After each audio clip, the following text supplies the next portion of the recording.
The Formula One circus arrived at Hockenheim in Germany this week and was met with much anticipation from the teams and media for the weekend ahead. It was clear in the interviews that the memories of the controversial 2018 race were still quite fresh in the minds as journalists joked with Gasly and aarava about how they thought this year's race might unfold. Meanwhile, on track, Mercedes and Ferrari were very happy during Friday practice, with both teams saying that their race pace looked stronger than the Audis, attributing it to the downforce advantage in Sector 3. On the other end of the spectrum, McLaren has been in a freefall with a string of electrical problems for the past few races, and they're under massive pressure to respond, otherwise they may risk slipping down the order even further adrift of the fight for second place between Mercedes and Jaguar.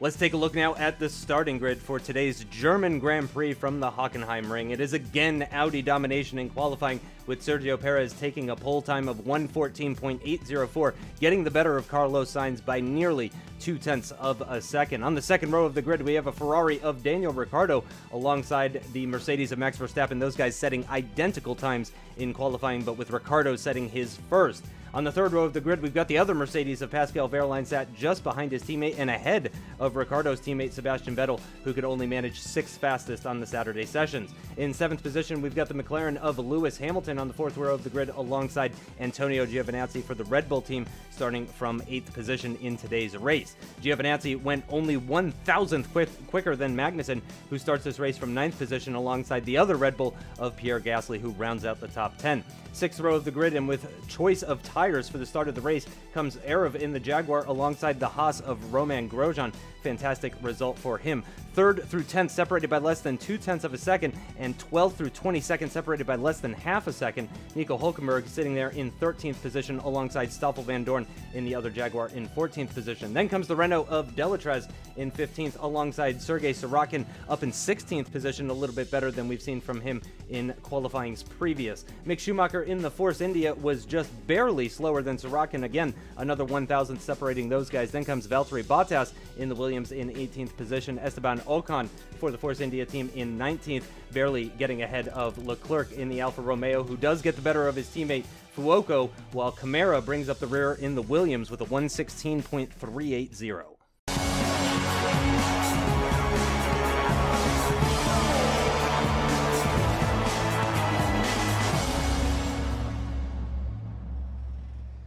What's going on, guys? Aarava here, and welcome back to my F1 MyDriver career mode, episode number 10 today for Season 5 at the German Grand Prix Hockenheim.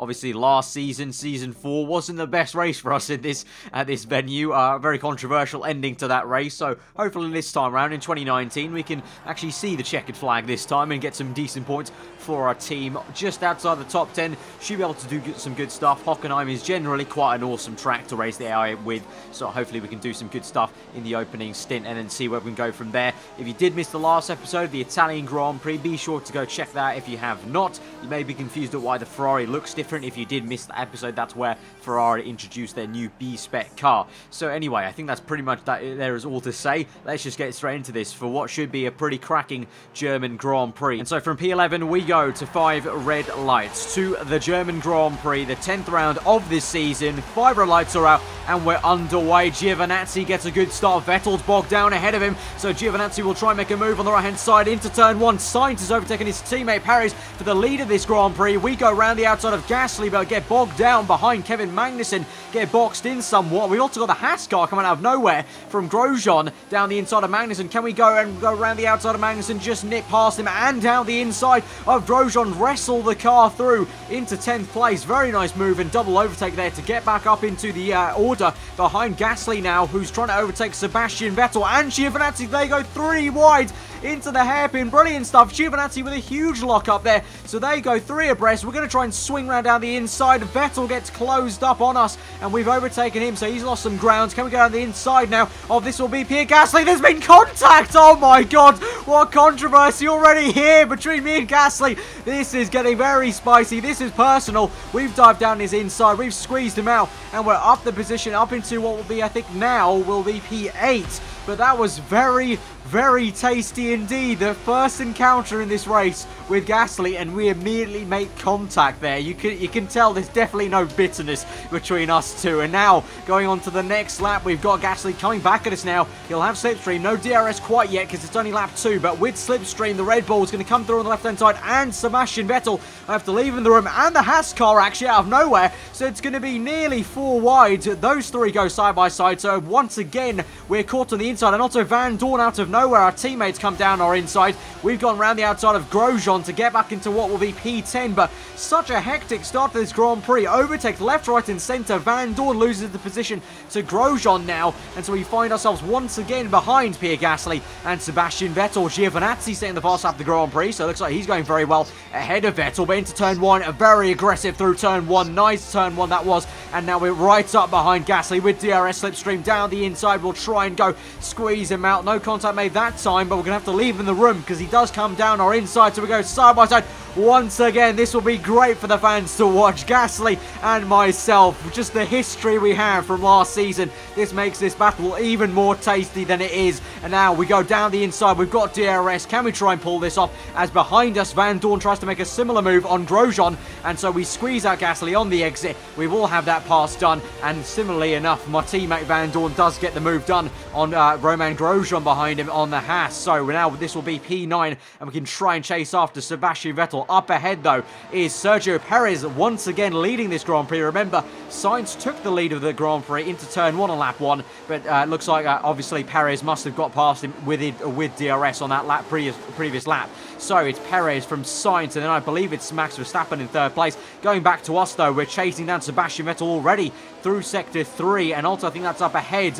Lewis Hamilton struggling a little bit, falling back. You can see there's definitely a distinctive first and second pack there, and Giovinazzi was able to actually overtake Hamilton, and obviously he set the fast lap of the Grand Prix early on, so no surprise really. But now we set the fast lap of the Grand Prix, going well as Vettel makes the move on Hamilton. Can we try and size up a move? No, we can't. We kind of swing round, trying to kind of basically pick out a place where we can make this move. Maybe now, round the outside, very aggressive on the exit curve, going a little bit wide there, but we've managed to hang it through, and once again wrestling the car on the exit. And now on the left-hand side with DRS, we overtake Vettel now for what will be P7, so 2 overtakes in the span of a straight. But will Vettel come back at us? I'm not too sure. No, it'll actually be Hamilton who comes back at Vettel, and so Vettel squeezes at Hamilton. He's going to try and come back at us, so now we're going to have to do some defending, I think, as we go through the next right-hander. Vettel right up my gearbox. There he goes for the move round on the right-hand side of the corner, which will turn to the inside line for the next dipping right-hander as the undulating track flows through into Sector 3.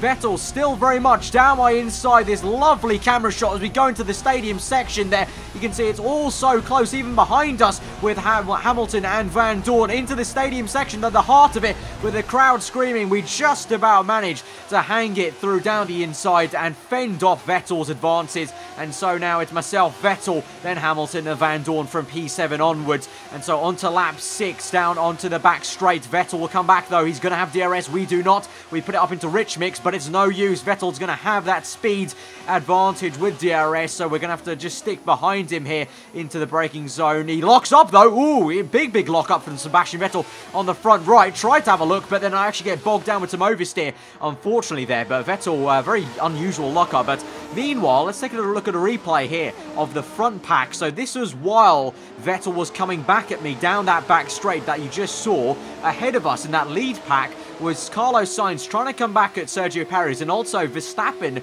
surprisingly enough, actually coming back at the Audi cars with DRS. But there goes Sainz up until the lead of this Grand Prix. Perez in second place, but then Perez comes back. Lock up, big lock up, huge drift into the middle of the corner, and then he actually gets enough traction to come back into the lead of the Grand Prix. And that is probably one of the weirdest overtakes I've seen someone make into the hairpin. Perez completely locked up, lost the back end. It looked like he was maybe gonna even lose second place, but no, he used it to his advantage and came back at Sainz. So let's take another look at this from the angle on board shot. So obviously Sainz comes through. You can see this is the view from Verstappen. Going back to Perez though, he locks up on the front right and the left. You can see opposite lock through, but he beautifully drifts the car through, gets enough traction, and that's actually an absolutely awesome overtake for first place to get back into first place on board with Sainz. This is how it looked on his shot. Look at that.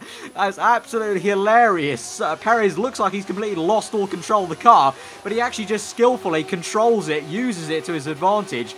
And from on board of Verstappen, probably looked just as stupid. There you go. You can see Perez actually gets some momentum out there in the second phase of that drift. And then, yeah, it's up into first place. So very unorthodox overtake, but quite a brilliant one, you must say. But now we move on to the end of lap 6, and a lot of people coming to the pits, including myself. I thought we don't want to get bogged down behind Vettel. We can try and get maybe an undercut here, perhaps. So we're into the pits now. We'll go on to the yellow wall soft tar. So you can see Verstappen's probably in there. I think the Ferrari Ricciardo will be, and then one of the Audi cars.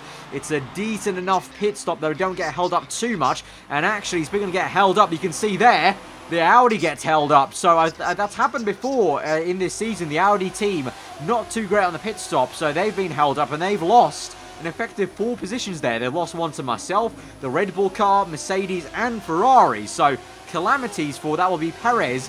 He's going to be punching the air in his cockpit there, because he's lost 5 positions as we come out in P20 and P21. But with that Audi engine, he has no difficulty going past me. But we're going to actually dive down the inside. I can see he's locked up there actually on the front right. So Perez looks like he's having some struggles with his braking perhaps into the hairpin, because he did lock up on the front right yet again, just like he did when he tried to make that move on Carlos Sainz previously. So maybe some brake issues for him. Maybe that's going to hamper him all race long. I'm not too sure. It might be a temporary thing, but for now, we do stay ahead of him. And now as we move on to lap 8, we also find Carlos Sainz behind us. So Sainz has also lost an effective 5 positions in the pit stop. So Audi, very, very poor pit stops there. They've lost their lead. They've lost their 1-2 effectively. And I think now Max Verstappen is in a net lead of the Grand Prix, I think you could say, as we make the move on Giovinazzi down the inside, but we lose the back end.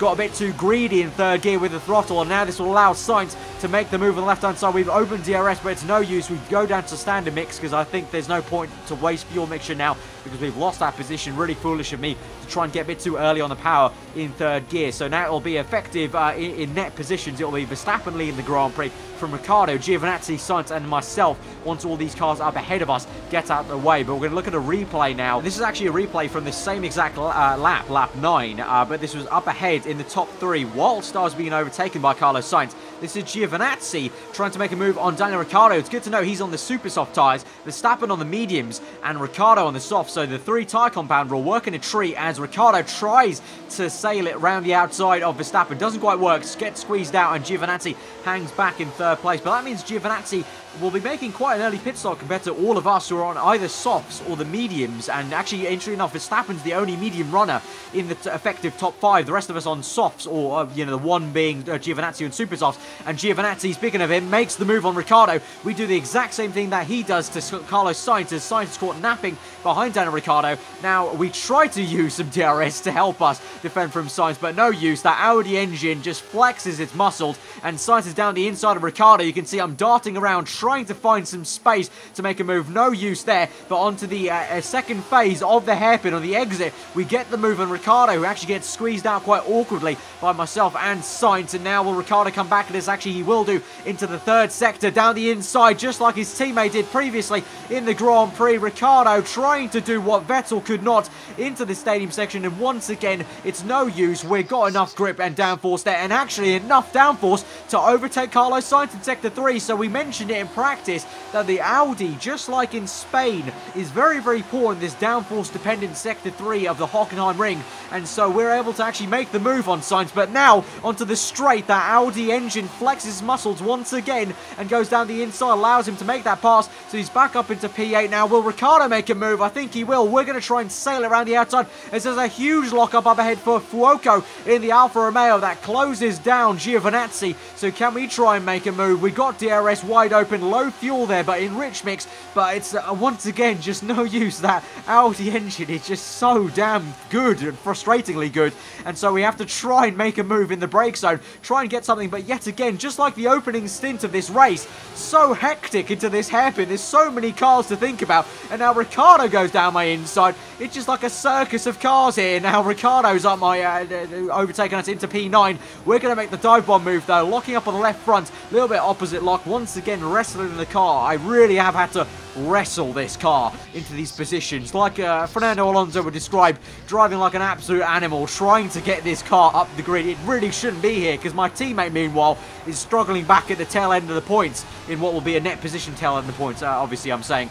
as all these guys, as we overtake Fuoco, obviously all these are lower cars yet to make a pit stop. You can see the Renault comes in, so effectively we're fighting in the top 5, and effectively Vandoorne is down there somewhere in the low end of the points as Giovinazzi makes the move down the inside. This will be for the lead of the Grand Prix, effectively down the inside, gets the move done. So the Red Bulls into the lead of this Grand Prix. Carlos Sainz comes out of absolute nowhere to make the move on Max Verstappen. He's overtaken me, and so now we're darting around trying to make the move around the outside of Verstappen. Very, very close stuff. Hammer and tong opposite lock through that corner, and once again just trying to keep this car in a position it really shouldn't be in, fighting with these top boys for effectively what will be a podium at this point, as Perez and Ricciardo overtake me in a straight line with DRS. We've just been overtaken by 4 people on that opening part of the lap, so that's quite unfortunate for us. We're going to try our best to come back at it, but as I said just before, it's such a circus here. So many cars in the top 10, so close to each other. We overtake Ricciardo. Lovely action. Lock up on the front left. You can see up ahead Giovinazzi being pressurized by Sainz now. So Giovinazzi to lead this Grand Prix, then Sainz, then Verstappen, Perez, then myself, and Daniel Ricciardo as we try and close up on Perez. You can see the difference in downforce. So the Audi car really does have that weakness of downforce, but it only really shows here at Hockenheim and Spain previously, but you can see it clearly is there. Obviously, remember, it's only Audi's technical second year in F1, so although they've done a stunning job with the engine, they still have a lot to go to learn about aerodynamics in Formula 1, and so the likes of us, Jaguar, obviously, we're effectively Toro Rosso from last year.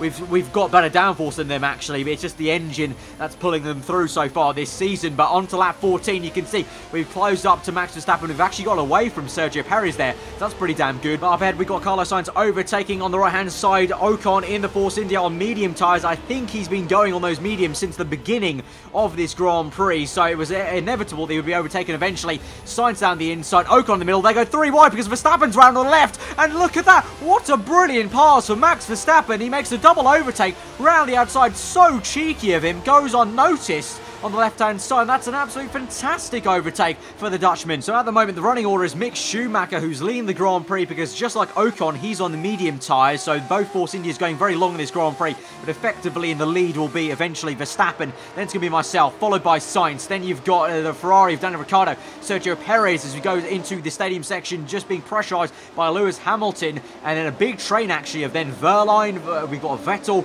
Gasly, then the Haas car, I'm guessing Grosjean at this point, and then Kevin Magnussen just about hanging on there. But we haven't seen too much of the McLaren boys once again, and I think it's safe to say they've probably had those same electrical issues that have been hampering them the entire season long. But to say now, I think it's probably fixed, because now Hamilton makes a lovely little move down the inside of Perez, who seems to be really struggling, because now look at that, Verline is trying to hang around the outside on medium tyres, and Perez on softs, unable to cope with him and the grip he's got. So I'm pretty sure at this stage Perez does have some sort of issue. I don't know quite what it is, but Verline goes down the inside of Sergio Perez, and also Hamilton. Look at that. No, yeah, he's gone down the inside of Hamilton, and so he's trying to make a double overtake work into the hairpin. Not going to be quite it, because Hamilton's going to have the grip round the outside, just about keeps it ahead of Verline, and behind you can see now Perez already being pressurised by Sebastian Vettel, and also I think that was Gasly, wasn't it? And then we've got now on the next lap Ricciardo down the inside of the Force India of Ocon, who's really struggling now on those medium tyres. I think he'll have to definitely pit very, very soon on those very warm medium tyres, but Hamilton will go down the inside with ease, and then surely Verline will get him on the main straight there. But now it's Ricciardo trying to get away from Hamilton, and then here we go. Verline will have DRS wide open.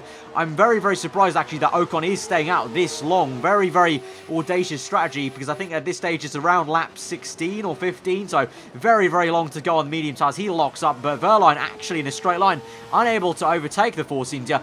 Meanwhile, back up front, back to us, we've got Verstappen in the lead of this Grand Prix still, but you can see we are still keeping Verstappen very, very honest actually, and we're still right up behind him, and actually we could maybe think about making a move, because we will be within DRS now, going on to the next lap, as this will be on towards lap 17, and you can see because we have been behind Verstappen, getting some slips from in tow, it's actually allowed me to get away from Sainz a little bit here. So into turn 1, you can see we do have DRS on the bottom bottom right, so we'll use that to our advantage. We're not going to try and overtake Verstappen just yet because I want to have DRS for the next lap, so for the next straight, I should say. So we try and just line this up in third, fourth gear, now into fifth, open the DRS now once the activation point comes through, get in the slipstream, and now can we try and make a move for what will be the lead of this Grand Prix? And this will be quite uncharted territory for us because we haven't really battled for first place ever this season so far in the Jaguar car. Verstappen locks up just like Sebastian Vettel did previously in the Grand Prix, and we're into the lead of the German Grand Prix. This really is uncharted territory.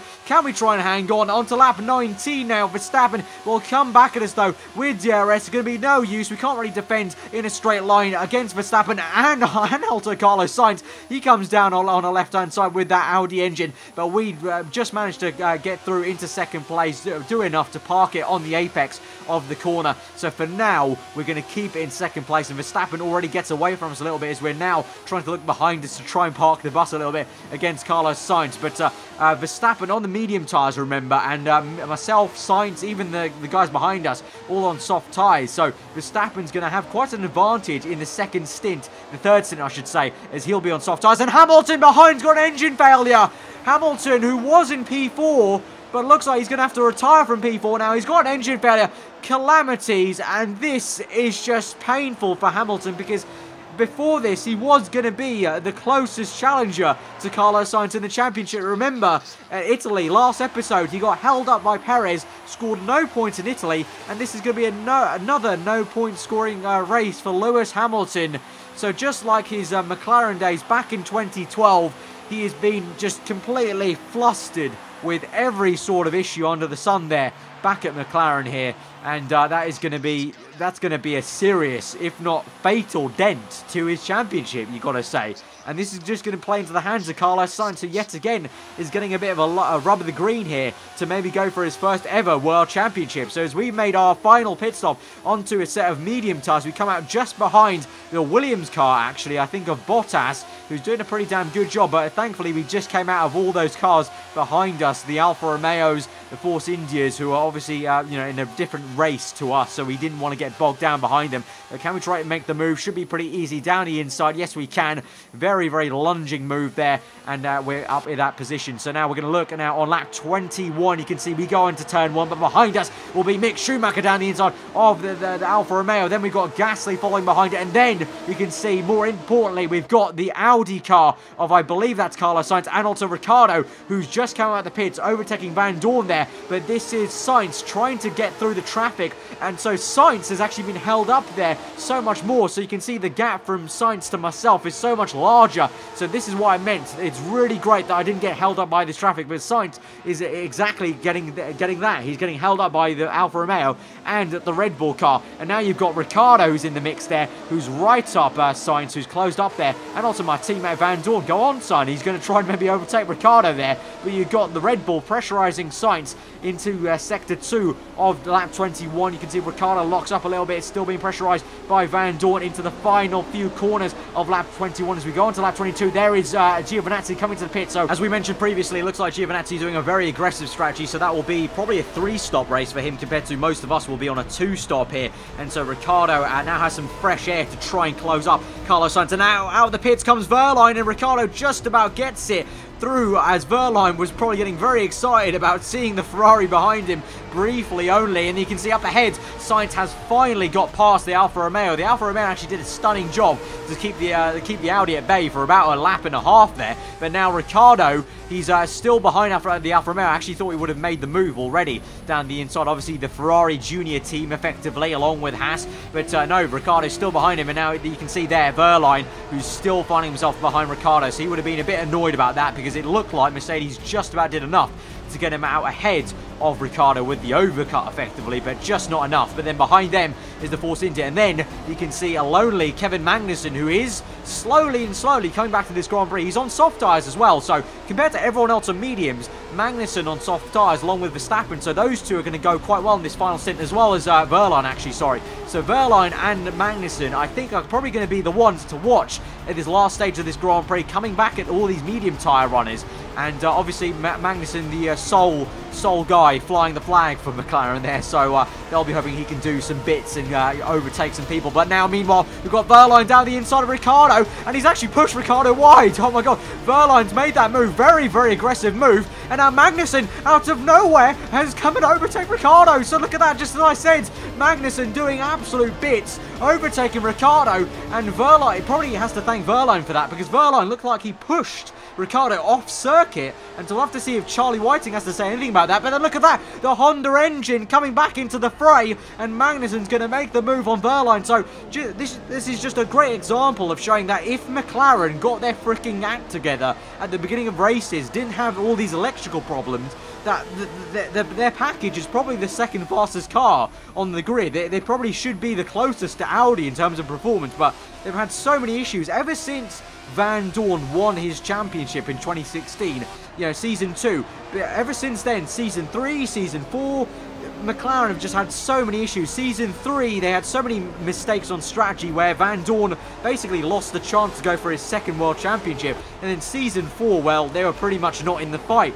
And so season 5 here, when they've got their second fastest car, they should be the ones chasing Audi, not Mercedes or Ferrari. They've just got even worse issues. So just highlighting that McLaren, get your act together, man. It's not even Honda's issue anymore at all. It's the team's issue from an outside perspective. But on to lap 24 now, the very next lap, you can see now. Let's get back to the actual fight instead of ranting about McLaren's issue here in MyDriver. Magnussen closing up on Carlos Sainz. Let's see, Honda v Audi. Let's see, with DRS. Looks pretty even, you can say. I think that gap's pretty damn even. With some slipstream, the Honda engine just about catching up a little bit. Under braking, though, Magnussen does catch up to Sainz. So you can see there, just good example. Looks like Honda and Audi actually quite equal there, down in a straight line. As we move on now to lap 25 now, you can see still this battle going through, but now Wehrlein's closing up here on the soft tyres. But there, now you can see a great run through turn 1. Magnussen's going to make the move down the inside, and now that's going to be him up into what will be effective P3, I think that will be. And Wehrlein, who goes right around the outside of Sainz on the soft tyres, yes he does, up into P4. Sainz now down into P5, pressurised by Daniel Ricciardo perhaps, but will Sainz come back at Wehrlein in a straight line? No, he won't, and now Ricciardo will make an absolute dive bomb and a half down the inside of not only Sainz, but also Pascal Wehrlein. And so Ricciardo trying all he can to get that Ferrari up into what will be P4, but Wehrlein is going to do just enough to keep that P4. And so with that, we move on to lap 28 now. So enough of the battle for P3. This is the battle for what will be P6 and P7, I think, of Gasly down the inside of Sebastian Vettel. Both these drivers struggling a little bit in this Grand Prix, especially Vettel, but Vettel's trying his best to defend from Gasly. Obviously, these two are very, very familiar with each other from last season. Effectively, you know, Gasly was almost fighting for the championship with Vettel and myself in season 4, so these two know each other well. Gasly goes down the inside of Vettel. Will he be able to pull this off? Vettel going to hang it around the outside, but no, it's no use. Looks like Gasly's got that on the exit. I can't quite tell on that camera angle, but onto the next camera angle, Gasly just about holds it through down the inside, and so he will be up into P6. So effectively now, the Grand Prix order is Max Verstappen is still leading this Grand Prix. I'm in P2 on the medium tyres, losing some time to all the guys battling for P3. Magnussen, Wehrlein, then you've got Ricciardo, then you've got Gasly, who just gone to P6, and then Sebastian Vettel in P7. Actually, speaking of that, speaking of P3 gaining on me, you can see there we are through the final corner. You can see the gap is significantly reduced. And as I mentioned, myself being on mediums, and also Sainz being on mediums, compared to Wehrlein, Magnussen, and Verstappen on the soft tyres, was going to be a big difference, because maybe that was why I was so good in the second stint, because I was on softs whereas Verstappen was on mediums. But as we move on now later into this Grand Prix, it's actually getting a little bit wet here, a few droplets of rain, so I think there could be some last minute pit stops for the Inters potentially if it continues to rain like this. But meanwhile, getting back to the action, another battle for P3 is brewing yet again, with Wehrlein now sizing up a move on Kevin Magnussen. You can definitely see from that camera angle there is some rain coming down, but Wehrlein has made the move with DRS down the inside of Magnussen. Will he try he'll try his best, obviously, try and hang around the outside, but it's no use for him. And there behind him is Ricciardo struggling for some grip and traction on the exit. But now it's definitely time for the Inters. I can just feel the grip. There's no speed through Sector 3. It's time to come in for these Inters. We just about make it through, having to cut across the paint there. But you can see definitely on the top of our chassis, a lot of droplets of rain. And Verstappen is definitely coming as well ahead of us, you can see on the top left. So it is going to be the correct call for us. And so everyone will be in. So this will be a last few tentative 3 or 2 laps on the intermediate tyres to see who's going to actually finish on the podium here today. And I'm hoping I can try and pull through for what would be an absolute brilliant P2, you got to say, to see where this car was in qualifying, and also just how crazy this race has been and how punchy and aggressive every driver has been in the top 10. To say I've come through to keep it in P2 so far is going to be a job well done. But let's see if I can finish off the job, because we go on to the final lap of the Grand Prix. Very, very tentative into turn 1. You can see that I'm actually going to be playing around with the fuel mixture quite a lot on this lap, because I'm actually quite crucial on fuel, and I need to try and also use the lean mixture to give myself good traction, but then equally rich mix to pull me through on the straights, because I've got inferior speed to Ricciardo, Magnussen and Wehrlein down the straight, so I need to try and use it quite tactically. And so far so good into the first kind of sector of the lap. You can see through past the hairpin now, and then into sector 3 lean mix, then standard into the stadium section. But Max Verstappen, you can see on the mini map, is going to come through down that main straight, and he's going to win the German Grand Prix for Mercedes. So a German win for Mercedes there. Brilliant stuff from Max Verstappen to come through for his second win in the season so far. Obviously his first being the Monaco Grand Prix. And we're going to come through, wrestle the car through what will be an absolute brilliant P2 here. I am so happy with that, and I think it's going to be Pascal Wehrlein coming through for P3 to make it a double podium for Mercedes here. Great showing for their home Grand Prix, obviously. But yeah, I am so chuffed with that P2, because Vandoorne quite down the order there, albeit Vandoorne did try a very odd strategy. Vandoorne actually started on the medium tyres, so I think that hindered him quite a bit. I started on the absolute flip burst on the super soft tyres, 2 tyres softer. So I think if Vandoorne had copied my strategy, honestly, I think he would have been right up there, at least within the top 6, I would hope, because it seemed like we had pretty good pace. But also, not to take away from myself, kind of just doing a bit of tooting my own horn, but I think I did a pretty damn good job in stint 1 to really wrestle that car through into the position it was in. And then obviously the traffic helped quite a bit with Sainz, who finished up in P8 actually, so that's quite huge for the championship. So Sainz isn't going to get too much of the points as I thought he would, with Hamilton retiring there. And you can see as we move on to the second half of the table, Perez was actually the one with the fast lap of the Grand Prix. So yeah, very poor showing for Audi, and yet again, just like Spain, getting held up in traffic, and traffic showing their one weakness in this season, which is downforce. But overall, I am so chuffed, because if you look through the lap times there, I wasn't really on pace. I was about 3-4 tenths off some people. Verstappen obviously got away from us, and he was 3 tenths faster than us at the very end of that stint. So I'm very happy with that, and I guess showing my experience of being a 2-time world champion there, I guess you could say. As we look on to the Drivers' Championship then, Carlos Sainz still leads the way, 120 points.